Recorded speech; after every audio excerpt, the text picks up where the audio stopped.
Hi everyone, this is Nikki. And this is Jo, and welcome to Coffee Chats. Today we have a special collaboration with Bravo Niagara featuring Avshi Weinstein from Violins of Hope. Please welcome Avshi.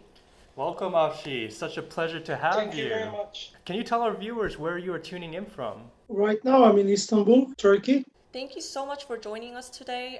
Let's dive right in. Please tell us about Violins of Hope. So, Violins of Hope is a project that my father started together with me around 1998. It started in a coincidence, in a way. My grandfather, he immigrated to Israel with my grandmother, my father's side, in 1938, just before the war. And before he arrived, he was a very good violinist. He finished the conservatory in Vilna as a violinist and a violist. But he realized that in Israel, in Palestine at that time, there were lots of musicians, and his chance of becoming a professional musician, earning a good salary, would probably not be so high. But he realized that all the people who are there will need to have their instruments fixed and maintained. So he studied a bit of violin making, repairs, and maintenance. And when he came to Israel, after a while, he opened his first workshop. Now, many of the musicians, especially in the Palestine Orchestra, which is today the Israeli Philharmonic, they were brought to Israel by Bronislav Huberman. And they were coming mainly from Germany and Austria, and they had very good German-made instruments. The thing is that in Israel, after the Second World War, nobody wanted to touch anything German. And they ended up selling the instruments to my father or simply destroying them. Now, my grandfather and my grandmother both left a very big family behind. My grandfather had 11 brothers and sisters, including parents and grandparents, and God knows how many cousins and uncles. Only one of his brothers survived. My grandmother had 7 or 8 brothers and sisters. We don't know because she never talked about it. And none of her family survived. And they simply never talked about it. This was their way of dealing. My late aunt, she made the research. She found out that there were about 350, maybe even 400 of our family members who were killed. We don't really know when and where. We just know that they were killed. And because my father is coming from a family that Holocaust was never a subject, nobody talked about it. The way he deals with it, the way I deal with it is very different. Now, those instruments that my grandfather bought, they stayed in the collection for many, many years. Until in 1991, my father got an apprentice from Dresden, Eastern Germany, a bow maker named Daniel Schmidt. And when he came to Israel, he basically didn't know English. He also didn't know about the Holocaust. Because in the Soviet Union, which was then part of Eastern Germany was part of the Soviet Union, Holocaust did not exist. Of course, they would teach the Second World War and everything, but the subject, the thing like Jewish Holocaust did not exist. Wow. Now, when he came to Israel in 91, he met many survivors, as you can imagine. And then he saw this collection of beautiful German-made instruments, and he asked my father, how come you have it? My father told him the story. It took him a few years to convince my father to lecture about those instruments in front of the German Violin and Bow Making Association. And after that, my father spoke on a radio show asking if people knew stories of survivors who survived because of their violin, and maybe by chance, they still have the instrument with them today. We have today, I think, about 88 instruments. It's all the time changing because we are getting more. Wow, that's truly amazing. You mentioned that currently there's 88 violins in your collection, Yeah. and you mentioned some stories. Would you be able to just tell us some of the inspiring stories that you've come across? We have instruments which were played in camp, such as Dachau. Um, we have an instrument which was played in Auschwitz, and the guy survived and sold it later to someone, and he gave it to my father. We We have instruments that traveled with people to a few camps, and basically the guy, he managed to run away from Europe. And when he arrived to Israel during the war, he was arrested by the British and sent to exile in Mauritius. He was there in the prison, and then later on, in the end of the war, the American president made the British take all the people they exiled during the war back to Israel and give them basically permit to stay. And this is how he came to Israel. We have instruments which belong to kids who were separated from their parents, and luckily they managed to see them again in the end of the war. I have one violin of a child who was part of the children transports. These were the trains going from Germany to England and Western Europe before the war. And by miracle, her parents managed to run away from Germany, and they found her and they left together to United States. We have instruments of Jewish violin makers. We know about 3 or 4 who worked before the war.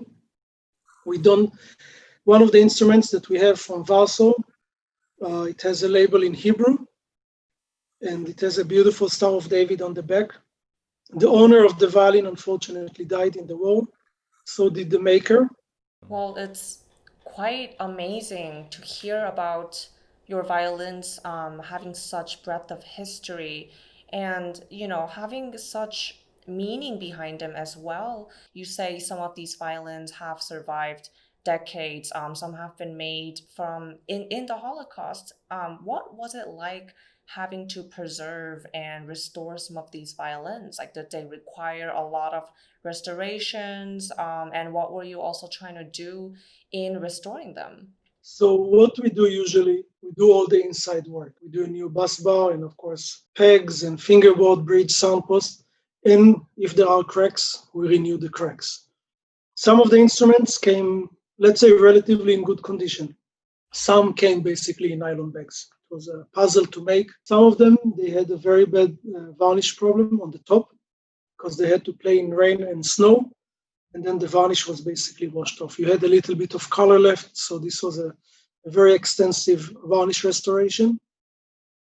It can take anything from about a month to basically 1.5 years. Wow. That's amazing. Just going back to your family history a bit, I read that through your mother's side, the Belskis. We recently watched the movie Defiance. I'm coming from two very different sides of the Holocaust. My father's side, like I said, my grandparents never talked about it. Not to my father, not to my aunt, and of course not to us, the grandkids. My mother's side, my grandfather was the partisan together with his brothers. You cannot say they had fun, of course not, but they were free people. They lived in the forest. They were all the time hunted. My grandfather and his brother had literally a bounty on their heads, and not a small one. They literally had huge amounts of money on their head. And if you see in the movie, they went into and killed one family. And this is a true story. The places those people lived in were not very Jewish friendly. Not before the war, and especially not during the war. Anywhere in Europe, if Jews were caught outside ghettos, they would be killed. In those areas, if you had a pair of boots, they would kill you, take your boots. If you had a good coat, they would kill you, take the coat. If you were a woman, you can imagine. And after my grandfather and his brothers did what they did to that family, there were young Jewish girls running away, walking in the woods. Nobody touched them. That was the only place women could run free and reach the camp. In the end, they saved about 1,232 people, if I remember correct. My grandfather was forced later on into the Russian army, and he was killed. We don't even know where. I managed to talk to someone who served with him, but he never wanted to say what happened and what was going on. The partisan stories were the stories that we grew up with. And we would go to my mother's mother, to my grandmother. bedtime stories were partisan stories. So whoever saw the movie, parts of it is true. My grandmother and my grandfather both knew each other before the war. They were the only Jewish family in each one's village. My grandfather was in love with my grandmother. She was the youngest out of 11, very spoiled child. And she said, of course, no. And when the war started, she told him, she said, if you'll save me and my parents, I'll marry you. And he saved her and her parents. That's why my mother has had grandparents. Grandparents in Israel after World War basically did not exist. So the wedding scene that you see in the movie, I'm not so sure this is how it happened, but they did get married.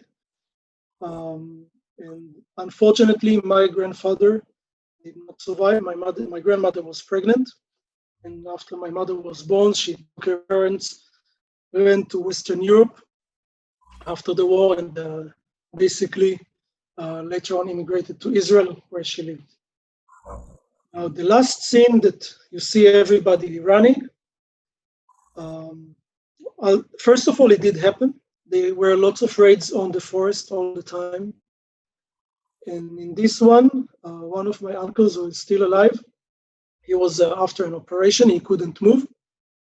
And my grandmother stopped someone and asked him to help her to carry him because otherwise they'll both be killed. And the guy said, no, I am running myself. She took her pistol, the one that my grandfather gave her as a gift, put it to his head and said, either you die now or you help me carrying him. And he did, and he is alive.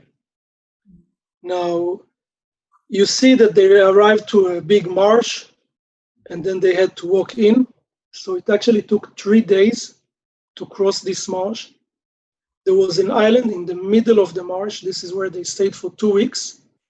They could hear the Nazis, but because the Nazis didn't want to go in with their tanks into the marsh, they never reached them. And 2 weeks later, they literally ate leaves and roots. There was nothing to eat. They went out from this small island from the marsh, went out, moved to a bigger forest, made a bigger camp, and survived the war. Well, thank you for sharing your family history. That's we're privileged to hear it from your voice. I understand that Bravo Niagara is working on trying to bring the collection to Niagara-on-the-Lake. It would be such a privilege for us to check it out. We're just across the border. Right. Well, thank you so much for your time, Avshi, and also we appreciate hearing from your own words about your family history. It's definitely something that we should all be aware of, and definitely something that's gonna touch a lot of hearts. So thank you very much for your time, and we hope to see you hopefully in person when it's safe to do so. Take care, Yeah. Avshi. Thank you. All Thank the you best. very much.